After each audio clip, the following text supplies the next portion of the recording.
So incompetent has the generality of historians been for the province they have undertaken, that it is almost a question whether, if the dead of past ages could revive, they would be able to reconnoitre the events of their own times as transmitted to us by ignorance and misrepresentation. All very ancient history, except that of the illuminated Jews, is a perfect fable.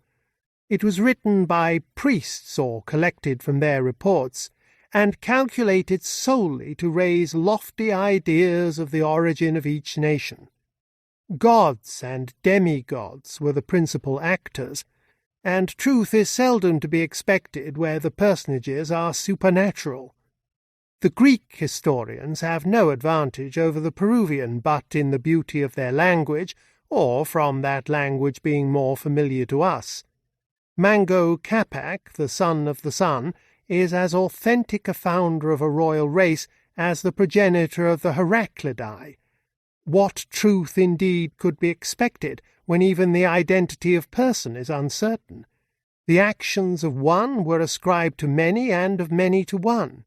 It is not known whether there was a single Hercules or 20. As nations grew polished, history became better authenticated. Greece itself learned to speak a little truth.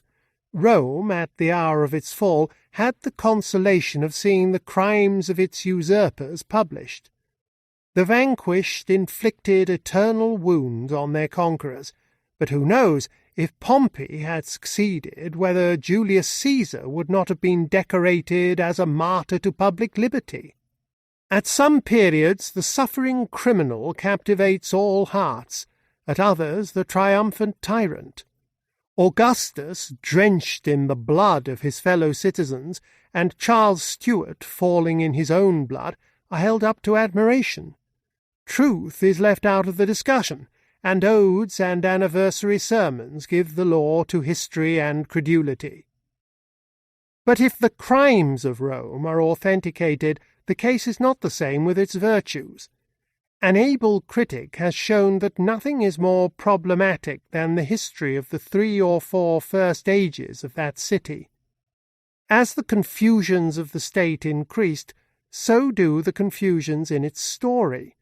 The empire had masters whose names are only known from medals. It is uncertain of what princes several empresses were the wives. If the jealousy of 2 antiquaries intervenes, the point becomes inexplicable. Oriuna on the medals of Carausius used to pass for the moon. Of late years it has become a doubt whether she was not his consort. It is of little importance whether she was moon or empress, but how little must we know of those times when those landmarks to certainty, royal names, do not serve even that purpose. In the cabinet of the King of France are several coins of sovereigns whose country cannot now be guessed at. The want of records, of letters, of printing, of critics, wars, revolutions, factions, and other causes occasioned these defects in ancient history. Chronology and astronomy are forced to tinker up and reconcile, as well as they can, those uncertainties. This satisfies the learned, but what should we think of the reign of George II, to be calculated 2,000 years hence by eclipses, lest the conquest of Canada should be ascribed to James I?